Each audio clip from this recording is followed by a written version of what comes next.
Te reagimi I besimtarit ndaj mohimit të ringjalljes që shfaqi shoku I tij I bisedës është edhe fjala e tij wala ushriku bi rabbi ahada, që do thot ndërsa unë nuk I bëj ortak Zotit tim askënd.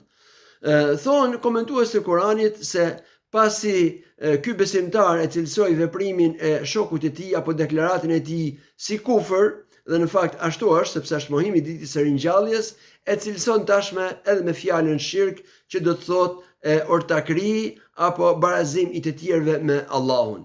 Dhe tani lind pyetja se cila është lidhja mes tyre,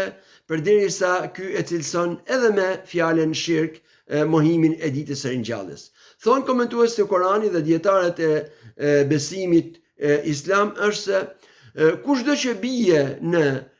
kufër dhe mohon Allahun e madhëruar dhe le adhurimin e tij, ai me patjetër do adhurojë tjetër kënd veç Allahut madhëruar. Dhe kështu do bjerë edhe në shirk.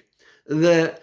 kjo për faktin se njeriu është krijesë e dobët dhe dobësia e tij në qoftë se nuk e orienton atë tek Allahu Zoti I botëve, atëherë do ta orientojë atë te të tjerë veç Allahut. Dhe këtë e shohim edhe tek mohuesi më I madh që është përmendur në Kur'an dhe që është faraoni, kur thoshte ose kur I thonin paria e tij atadharu Musa wa qawmuhu li yufsidu fil ard wa yadharaka wa alihatak, I thonin atij, a mos do lësh ti Musain dhe popullin e tij të shkatrojnë në tokë dhe të braktis nga ana tjetër ty dhe idhujt e tu. Kështu që ai edhe pse